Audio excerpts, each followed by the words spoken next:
Olá, esse é o canal da SBC Piauí e hoje nós vamos comentar sobre uma aula feita pela Sociedade Brasileira de Cardiologia com a doutora Ludmila Rajá, a diretora de inovação da SBC, um vídeo de uma aula muito interessante que vai ficar disponível aí nos créditos, o link vai ficar disponível para a aula completa e um vídeo que tem ajudado, uma aula que tem ajudado a nortear algumas alterações, algumas avaliações para os cardiologistas sobre a alteração cardiovascular da Covid-19.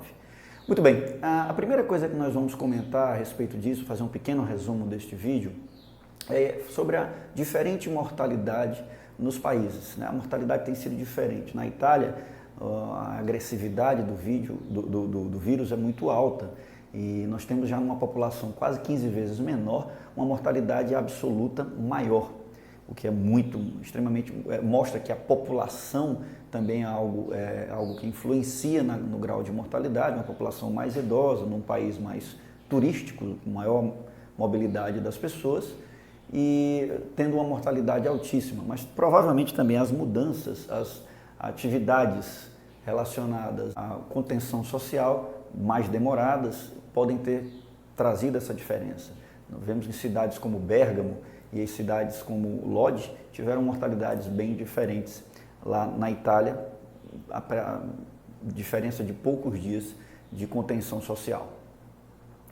Outra coisa importante sobre a mortalidade nesses pacientes, os pacientes que mais complicam, tem alguns biomarcadores que devem ser avaliados. O dedímero, o paciente que teve o dedímero bem alto, acima de 1000 microgramas, uma mortalidade maior do que 18 vezes só pelo dedímero, em alguns trabalhos que vêm da China, mas também outras alterações laboratoriais, aumento da desidrogenase lática, aumento da interleucina 6 e também aumento de fatores trombóticos diversos. Uma outra coisa muito associada é a linfopenia, os pacientes têm também linfopenia e estão associados também com maior mortalidade. Para que nós tenhamos uma ideia, a mortalidade na Itália, 38% da mortalidade até o momento são em pacientes abaixo de 70 anos. Vejam que é um aspecto um pouco diferente da mortalidade que houve na China, de pacientes que tinham maior mortalidade em grupos mais idosos, né? Mas na Itália esse comportamento de 38% de mortes abaixo de 70 anos é muito importante e chama a atenção para a forma diferente como esses vírus vão trabalhar nas determinadas populações. Em países como a Coreia do Sul e países como Singapura, o comportamento do vírus e a mortalidade foi bem diferente, uma vez que a população é diferente e também as medidas de contenção social foram bem mais precoces. Lembrar que o coronavírus tem predileção também pelo coração. O coração é um alvo do coronavírus.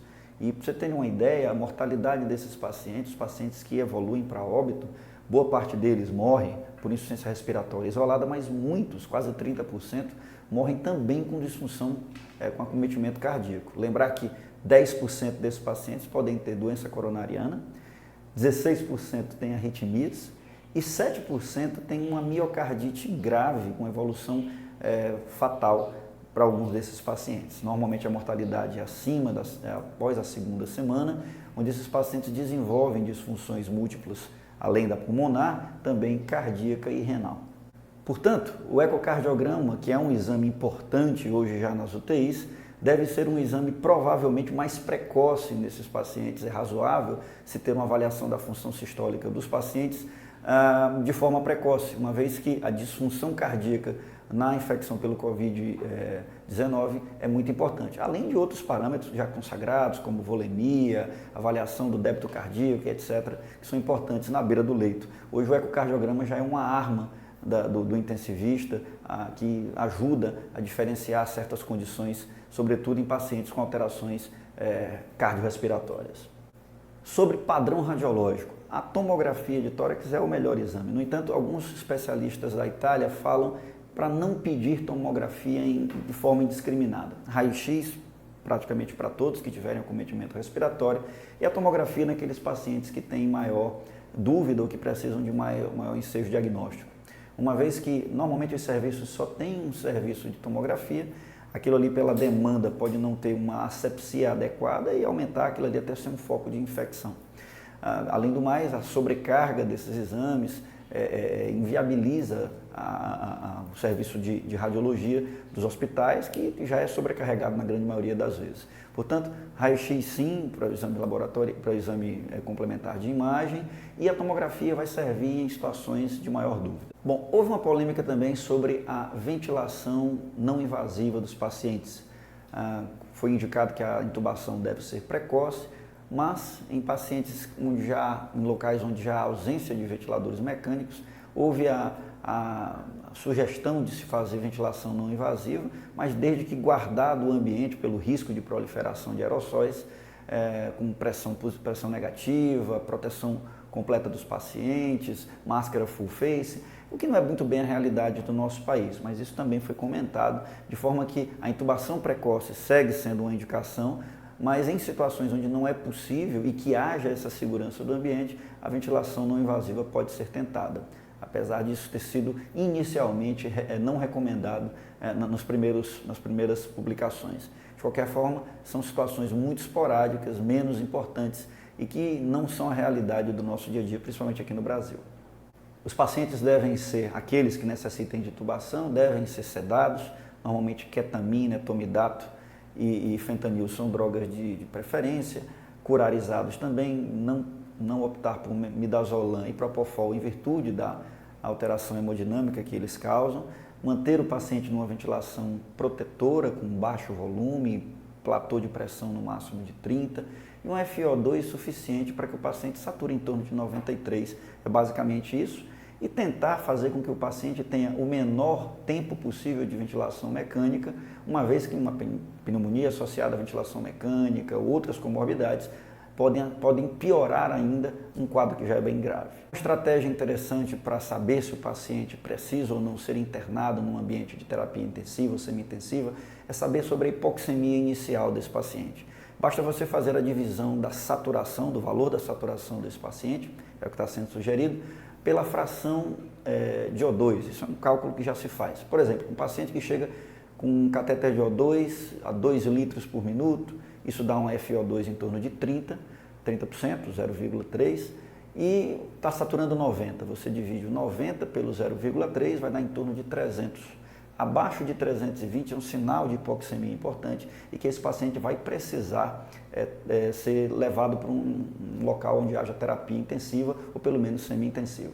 Bom, sobre os inibidores da ECA, apesar de haver muita dúvida ainda, muita coisa, isso pode mudar, obviamente, mas até o momento as sociedades têm mantido o uso dos IECA nos pacientes que estão assintomáticos e, claro, naqueles pacientes mais graves que estejam na UTI, como há mais facilidade de controle da hipertensão, é possível até suspender o IECA e controlar com outras medicações venosas, por exemplo, etc. Mas até o momento as sociedades americana, brasileira e europeia são uníssonas no que se refere à manutenção do inibidor da ECA, mesmo com essa potencial teórica possibilidade de aumento da expressividade da ECA2, que ainda não está totalmente confirmado, é um assunto que deve ser estudado e que pode mudar nas próximas horas, próximos dias, quem sabe. Sobre a hidroxicloroquina associada à azitromicina. De fato, são trabalhos interessantes, promissores, alguns muito pequenos, da Universidade de Paris, com 28 pacientes, que mostrou uma redução da viremia, da carga viral, na verdade, e, no entanto, é muito cedo para que isso se torne uma atitude já determinada, tanto que o protocolo anterior era que ele poderia ser feito, essa associação em pacientes graves, desde que dentro de um protocolo assumido pelo Comitê de Ética, etc. Com a mudança de ontem do FDA, essa aprovação vai ser bem mais rápida e o próprio time de tratamento que está acompanhando o paciente pode decidir o início desse tratamento com hidroxicloroquina e azitromicina em pacientes graves. Claro que vai necessitar muito mais estudos, é muito cedo, sobretudo para tomar profilaticamente, corridas às farmácias, isso nada se justifica. São evidências muito tênues ainda. Temos ainda um outro trabalho interessante que mostrou com 199 pacientes do New England que a associação ritonavir com lopinavir não foi efetiva, no entanto, cabe uma crítica a esse trabalho. Foi iniciado com pacientes já muito graves, pacientes já em ventilação mecânica ou com hipóxia importante. Cabe a pergunta, e se fosse iniciado um pouco antes, né? São medicamentos para retrovirose e pode ser que seja, próximos trabalhos possam mostrar um uso mais precoce dessas medicações. E ainda em andamento o Favipiravir e também medicamentos com Remdesivir, né? Trabalhos com Remdesivir, que foi usado para o Ebola, são tratamentos que estão em andamento e que podem trazer algum tipo de tratamento, pelo menos algum tipo de esperança nesse aspecto. Ainda requerem mais trabalhos e vacina ainda não temos expectativa ainda para padrão menos de 12 meses. Muito bem, são essas as informações que estão no vídeo aí disponíveis para você. Eu agradeço muito a atenção de todos. A Sociedade de Cardiologia do Estado do Piauí agradece e espero encontrá-los nos próximos vídeos. Não esqueça de dar o seu like e também se inscrever no canal para ajudar. Muito obrigado e até o próximo vídeo.